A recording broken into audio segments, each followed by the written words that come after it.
তোমাকে একটা প্রশ্ন করি, কখনো কি রাতে ঘুমানোর আগে নিজেই নিজেকে প্রশ্ন করেছ যে আমি এত চেষ্টা করছি তবুও আমি সফল হচ্ছি না কেন? কখনো কি মনে হয়েছে যে তোমার আশেপাশের মানুষগুলো এগিয়ে যাচ্ছে আর তুমি একাই একই জায়গায় দাঁড়িয়ে আছো? তুমি পরিশ্রম করছো, কষ্ট করছো, মেহনত করছো, চেষ্টা করছো, ভালো কিছু করতে চাও, তবুও ফলাফল আসছে না। আর যখন ফলাফল আসছে না তখন মনে হয় যে হয়তো ভাগ্যটা খারাপ, হয়তো তোমার দ্বারা হবে না, হয়তো সফলতা শুধু বিশেষ মানুষের জন্য। না মানে কখনো কি এমনটা মনে হয়েছে এই চিন্তা ভাবনাগুলো তোমার মন মস্তিষ্কে জেগেছে? কখনো কি এমন চিন্তা করার কারণে তোমার ঘুম নষ্ট হয়েছে? কিন্তু সত্যটা কি জানো? সফলতা তোমার থেকে দূরে নয়। তুমি হয়তো এমন কিছু ভুল করে চলেছ যেগুলো তোমাকে প্রতিদিন অল্প অল্প করে পিছিয়ে দিচ্ছে। আজ এই ভিডিওতে আমরা এমন কিছু কারণের বিষয়ে বলবো যেগুলো বেশিরভাগ মানুষ বুঝতেই পারে না। আর যদি তুমি ভিডিওর শেষ পর্যন্ত দেখে থাকো তাহলে তুমি হয়তো নিজের জীবনের এমন কিছু সত্য খুঁজে পাবে যা তোমার ভবিষ্যৎ সম্পূর্ণরূপে বদলে দেবে। তাই বলছি যে বর্তমান খারাপ হলে ভবিষ্যৎ খারাপ হবে, আমার জীবন কখনো সুন্দর হবে না, আমার দ্বারা হবে না, আমি পারবো না, আমার জীবনে পরিবর্তন আসবে না, এমন চিন্তা ভাবনা ছেড়ে দাও এবং নিজের উপরে একটু পজিটিভ ধারণা রেখে দেখাও। তো চলো শুরু করা যাক। ভিডিওতে আমরা পার্ট বাই পার্ট আলোচনা করব যে কোনগুলো তোমার সফলতার পথের সব থেকে বড় বাধা, কোনগুলো করা যাবে না, কোনগুলো করা উচিত হবে না। প্রথমত, তোমার লক্ষ্য পরিষ্কার নয়। এই পৃথিবীতে বেশিরভাগ মানুষ সফল হতে চায়, কিন্তু সফলতা বলতে ঠিক কি বোঝায় অনেকেই জানে না। তারা শুধু বলে যে আমি বড় হতে চাই, কিন্তু বড় বলতে কি, কোথায় যেতে চাও, কখন যেতে চাও, কিভাবে যেতে চাও, কোনো উত্তর নেই। ভাবো তো, একজন মানুষ ট্রেনে উঠেছে কিন্তু সে জানেই না যে সে কোথায় যেতে চায়। সে কি কখনো তার নিজের গন্তব্যে পৌঁছাতে পারবে? জীবনও ঠিক তেমনই। যার লক্ষ্য পরিষ্কার নয় তার পথও পরিষ্কার নয়। তুমি নিজেই একবার ভেবে দেখো যে যেটা তুমি করতে চাও, যেই জায়গায় তুমি পৌঁছাতে চাও, যেই জায়গায় পৌঁছানোর জন্য তুমি মেহনত করবে, লড়াই করবে, পরিশ্রম করবে, সেটা যদি ক্লিয়ার না থাকে, সেটা যদি পরিষ্কার না হয়, সেটাতে যদি ক্লিয়ারিটি না আসে, তাহলে কিভাবে তুমি কাজ করবে? কিভাবে তুমি কনসিস্টেন্সি বজায় রাখবে? কিভাবে তুমি তোমার নিজের জীবন নিয়ে সিরিয়াস হবে? জীবন নিয়ে সিরিয়াসনেস তো তখন আসে যখন আমরা জীবনের উদ্দেশ্য ঠিক করে ফেলি, যখন একটা নির্দিষ্ট গন্তব্য বার করে ফেলি। না, আমি ব্যক্তিগতভাবে মনে করি যে লক্ষ্যহীন মানুষগুলো অনেকটা মৃত মানুষের মতো। না মানে যাদের জীবনে নির্দিষ্ট কোনো লক্ষ্য নেই, তাদের বেঁচে থেকেও কোনো লাভ নেই। একটা মানুষ তার শখের জন্য বাঁচে, তার লক্ষ্যের জন্য বাঁচে, নিজের লাইফে কিছু টার্গেট ঠিক করে যে আমি এইগুলো করব, আমার জীবনে এইগুলো শখ আছে, আমার জীবনে এইগুলো করা অনেক বেশি প্রয়োজনীয়, আমার জীবনে এইগুলো করতেই হবে, এগুলো অপরিহার্য। এই সকল জিনিসগুলোতে যখন ক্লিয়ারিটি আসে, তখন মানুষ তার নিজের জীবন নিয়ে সিরিয়াস হয়, তখন মানুষের জীবনে পরিবর্তন আসতে শুরু হয়। তাই সর্বপ্রথম তোমার কাজ হবে নিজের লক্ষ্য সেট করা, নিজের ফিউচারের জন্য নিজের টার্গেট সেট করা। দ্বিতীয় বিষয় হচ্ছে যে তুমি কাজের চেয়ে বেশি ভাবো।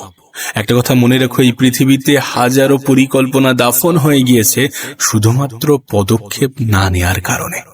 পরিকল্পনা করা অনেক সহজ, পরিকল্পনা মানুষ করে ফেলে, কিন্তু পদক্ষেপ নেয়ার সময় ডিলেমি করে। মানুষ ঠিক করে যে কাল থেকে আমি জিমে যাব, কাল থেকে আমি এটা করব, কাল থেকে পড়াশোনা শুরু করব, কাল থেকে কাজে মন দেব।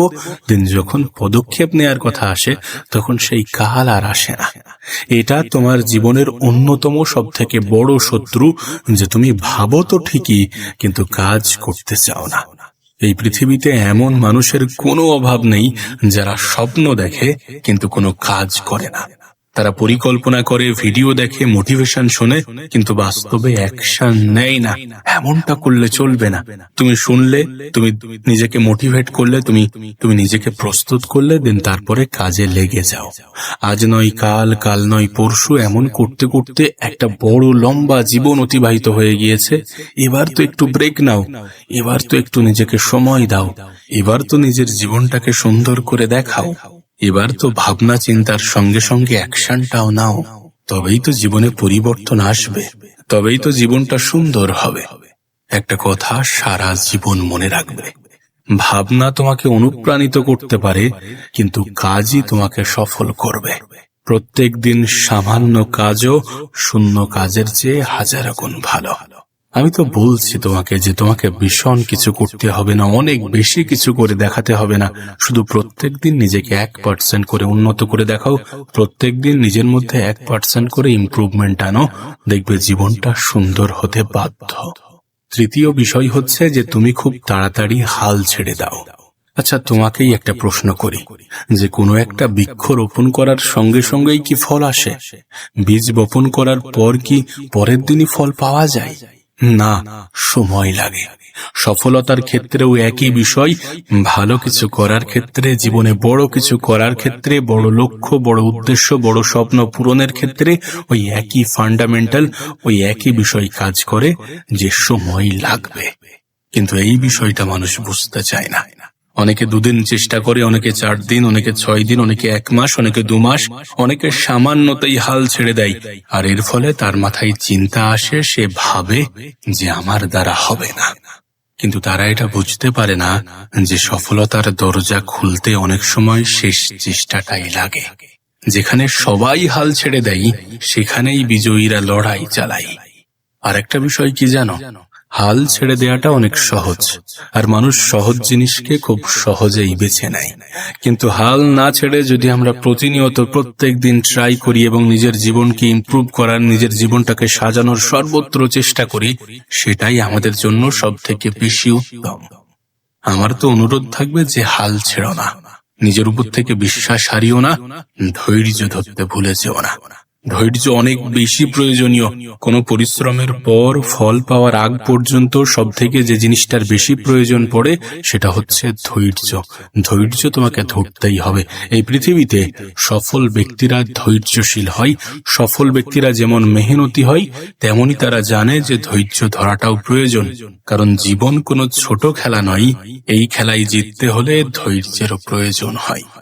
চতুর্থ বিষয় হচ্ছে যে তুমি অন্যদের সাথে নিজেকে তুলনা করো, অন্যদের সাথে নিজেকে গুলিয়ে ফেলো। আজ সোশ্যাল মিডিয়ার জেনারেশনে আর আজকের দিনে তোমার শত্রুর সংখ্যা অনেক বেশি।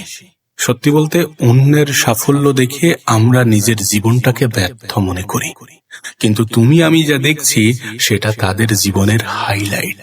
আর হাইলাইট সবসময় ইন্টারেস্টিং হয়, হাইলাইট সবসময় ভালো হয়, হাইলাইট সবসময় এঙ্গেজিং হয়। তাদের এটা সংগ্রাম নয়। সুতরাং হাইলাইট দেখে তার সম্পূর্ণ জীবন কল্পনা করতে যেও না। মানুষ তোমার সামনে গুছিয়ে প্রেজেন্ট করে, তার পিছনেও দুঃখের স্টোরি আছে, তার জীবনটাও সমস্যায় ঘেরা, সমস্যায় ভরা, যেন এটা কখনো ভুলে যেও না। Comparison kills the joy of achievement. তুলনা তোমার সফলতার আনন্দকে মেরে ফেলে। তাই যত কম তুলনা করা যায়, যত কম অন্যদের সাথে নিজেকে গুলিয়ে ফেলা যায়, ততই তোমার জন্য ভালো। তার কারণ তুমি তোমার মতো। নিজেকে অন্যদের সাথে তুলনা করো না, নিজের গতকালের সাথে নিজেকে তুলনা করো। তোমার সব থেকে বড় কম্পিটিশন তোমার নিজের সাথে, তোমার লড়াই তোমার নিজের সাথে। তুমিই তোমার জীবনটাকে সুন্দর করতে পারো, তুমিই তোমার জীবনে পরিবর্তন আনতে পারো, তুমিই নিজের লাইফকে নিজের মতো করে সাজাতে পারো। এই যে তুলনা, এটা শুধুমাত্র মন খারাপ নিয়ে আসে, আর চেষ্টা এবং উপরওয়ালার উপরে বিশ্বাস, এটা আমাদের আত্মবিশ্বাস নিয়ে আসে। সুতরাং তুলনা করা যাবে না, নিজের উপর থেকে বিশ্বাস হারানো যাবে না, অন্যের সাথে নিজেকে গুলিয়ে ফেলা যাবে না। তার কারণ প্রত্যেকটা মানুষ এই পৃথিবীতে অভিনয় করতে ব্যস্ত, প্রত্যেকটা মানুষ নিজেকে গুছিয়ে প্রেজেন্ট করে, নিজের খারাপ সাইড, নিজের খারাপ দিক আমাদেরকে দেখায় না। সুতরাং অন্যের ভালো দিকগুলোর সাথে আমাদের খারাপ দিকগুলোকে তুলনা করা, এটা কোনোভাবেই সাজে না। তাই নিজেকে কখনো কারোর সঙ্গে গুলিয়ে ফেলো না। 5 নম্বর বিষয় হচ্ছে যে তুমি ডিসিপ্লিনকে গুরুত্ব দাও না। দেখো, মোটিভেশন তোমাকে সাময়িক সাহায্য করবে ঠিকই, মোটিভেশন তোমাকে ইনিশিয়াল বুস্ট দেবে ঠিকই, কিন্তু শৃঙ্খলা, ডিসিপ্লিন, এটা তোমাকে লং টার্মে সাহায্য করবে তোমার সফলতা পেতে, তোমার জীবনে সফলতা নিয়ে আসতে সবথেকে বড় ভূমিকা পালন করবে। সব মিলিয়ে যেদিন মোটিভেশন থাকবে না, যদি সেদিনও তুমি কাজ করতে পারো, তাহলে কেউ তোমাকে হারাতে পারবে না, তাহলেই তুমি সফল হবে, তাহলে তোমার সফলতার পথে কেউ তোমাকে বাধা দিতে পারবে না। আসলে আমরা একটা জিনিসে গুরুত্ব দিই না, যে সফল মানুষদের গোপন রহস্য প্রতিভা নয়, বরং তাদের ধারাবাহিকতা। আজ করলাম কাল করব না, এই যে ধারাবাহিকতা ব্রেক করা, এই যে কনসিস্টেন্সি ব্রেক করা, এটাই তো সব থেকে বেশি ক্ষতিকর। প্রত্যেক দিন করতে হবে, প্রতিনিয়ত করতে হবে। যেদিন ভালো লাগবে না সেদিনও করতে হবে। যখন তুমি সেদিনও করতে পারবে, তখন মনে করবে যে তোমার জীবনে তোমাকে রোকার মতো, তোমাকে থামানোর মতো, তোমাকে দমানোর মতো কেউ নেই। শুধু নিজেকে মোটিভেট রেখে, কনসিস্টেন্সি বজায় রেখে কাজ করতে হবে, আর এটাকেই বলে ডিসিপ্লিন। যে ডিসিপ্লিন তোমার সম্পূর্ণ জীবন বদলে দেওয়ার ক্ষমতা রাখে। তুমি নিজের জীবনে একবার অ্যাপ্লাই করে তো দেখো। তুমি তোমার ভবিষ্যৎকে সুন্দর করার জন্য যদি সত্যি সিরিয়াস হয়ে থাকো, তাহলে নিজের জীবনের ডিসিপ্লিন নিয়েও সিরিয়াস হও, কারণ এটা তোমার জীবনকে সুন্দর করার সঙ্গে সঙ্গে তোমার ভবিষ্যৎকে উজ্জ্বল করবে। 6 নম্বর বিষয় হচ্ছে যে তুমি ব্যর্থতাকে ভয় পাও। দেখো, তুমি আমাকে এই পৃথিবীতে এমন কোনো ব্যক্তি, এমন কোনো সফল মানুষ দেখাতে পারবে না যাদের জীবনে কখনো ব্যর্থতা আসেনি। সফলতার জন্য তুমি লড়াই করবে আর ব্যর্থতার মুখোমুখি হবে না, ব্যর্থতার শিকার হবে না, এটা হতে পারে না। সফল ব্যক্তিদের যদি আমরা ইতিহাস ঘেঁটে দেখি, তাহলে সেই ইতিহাসের পাতায় আমরা ব্যর্থতার কাহিনী পড়তে পড়তে ক্লান্ত হয়ে যাব। সুতরাং ব্যর্থতা সফলতারই পাঠ, সফল মানুষদের জীবনেরই পাঠ, এটাকে অস্বীকার করার কোনো জায়গা নেই। আর যেটা সফল হওয়ার জন্য সব থেকে বড় ভূমিকা রাখে, সফল হতে গেলে যেটা আমাদের জীবনে আসে, সেই ব্যর্থতাকে ভয় পাওয়া মানে বোকামি।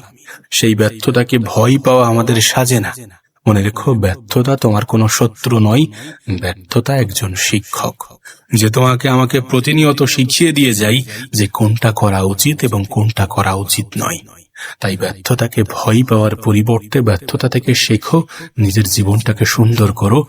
নিজের জীবনে যে ভুলগুলো তুমি প্রতিনিয়ত করে চলেছ, সেই ভুলগুলোকে বারবার রিপিট করো না। যে ব্যর্থতাকে ভয় পায়, সে নতুন কিছু শুরু করতে পারে না। মনে রাখবে, প্রত্যেক সফল মানুষের পিছনে অসংখ্য ব্যর্থতার গল্প লুকিয়ে থাকে, লুকিয়ে আছে।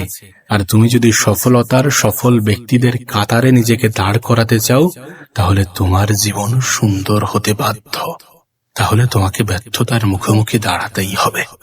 7 নম্বর বিষয় হচ্ছে যে তুমি সময় নষ্ট করো। দেখো, একটা বিষয় তোমার কাছে ক্লিয়ার হওয়াটা প্রয়োজন, আর সেটা হচ্ছে যে একজন মানুষের জীবনের সব থেকে বড় সম্পদ, সব থেকে বড় অ্যাসেট হচ্ছে সময়। পৃথিবীর সব থেকে মূল্যবান সম্পদ, পৃথিবীর সব থেকে দামি জিনিসই হচ্ছে সময়। আর যারা সময়ের অপচয় করে, তারা প্রকৃত অর্থে কোনো না কোনো ভাবে নিজের জীবনের অপচয় করে। সময় কতটা পাওয়ারফুল এটা থেকেই বোঝা যায় যে তুমি টাকা হারিয়ে ফেললে সেই টাকা ফিরে পাবে, সেই টাকা আবার অর্জন করে উপার্জন করতে পারবে, কিন্তু সময় কখনোই তা পাবে না। একবার ভেবে দেখো, প্রত্যেক দিন 2-3 ঘন্টা অপ্রয়োজনীয় কাজে সময় নষ্ট করলে বছর শেষে তুমি শত শত ঘন্টা হারিয়ে ফেলো, আর সেই সময়টাই হয়তো তোমার জীবন বদলে দিতে পারত। তাই সময় নষ্ট করো না, সময়ের অপচয় করো না, নিজের উপর থেকে বিশ্বাস হারিও না। সময় যে তোমার জীবনের সব থেকে মূল্যবান সম্পদ, সব থেকে দামি অ্যাসেট, এটা ভুলে যেও না। 8 নম্বর বিষয় হচ্ছে যে তুমি নিজের উপরে বিশ্বাস করো না। দেখো, এই পৃথিবীতে কাউকে অন্ধের মতো বিশ্বাস করা যতটা ক্ষতিকর, নিজের উপরে বিশ্বাস না রাখা তার থেকে 1000 গুণ বেশি ক্ষতিকর। সিচুয়েশন যেমনই হোক না কেন, পরিস্থিতি যেমনই হোক না কেন, কখনো নিজের উপর থেকে বিশ্বাস হারিও না। তার কারণ কি জানো?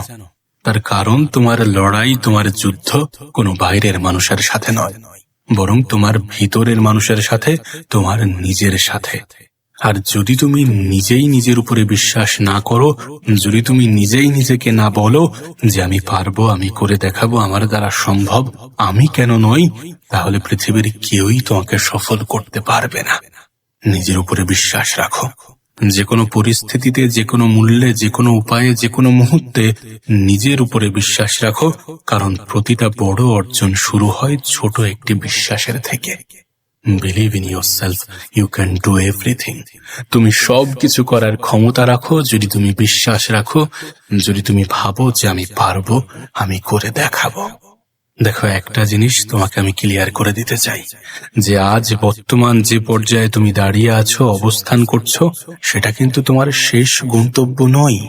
হয়তো আজ তোমার কাছে কিছু নেই, হয়তো তুমি বারবার ব্যর্থ হচ্ছ, হয়তো মানুষ তোমাকে নিয়ে হাসছে, কিন্তু মনে রাখবে, আজকের সংগ্রামই আগামী দিনের শক্তি। তাই নিজেকে বদলাও, নিজের অভ্যাস বদলাও, নিজের চিন্তা বদলাও, তাহলেই তোমার ভবিষ্যৎ বদলে যাবে, তাহলেই তোমার ভবিষ্যৎ বদলাতে বাধ্য। যদি আজ তুমি হাল না ছাড়ো, যদি তুমি আজ নিজের উপরে বিশ্বাস না হারাও, তাহলে একদিন তুমি পিছনে তাকিয়ে বলবে যে আমি হাল ছাড়িনি, আর সেটাই ছিল আমার জীবনের সবথেকে বড় সিদ্ধান্ত। প্রিয় বন্ধু আমার, হাল ছেড়ো না, হাল ছেড়ো না। আজ থেকেই শুরু করো, এখন থেকেই শুরু করো। কালের দোহাই দেয়া ছেড়ে দাও। জীবন পরিবর্তন করতে হলে সংকল্প আজই করতে হবে। মনে রেখো, সফলতার সঠিক সময় আগামীকাল নয়, বরং আজ। যে মানুষটি আজ নিজেকে পরিবর্তন করার সিদ্ধান্ত নেয়, আগামীকাল পৃথিবী তাকে চিনতে বাধ্য হয়।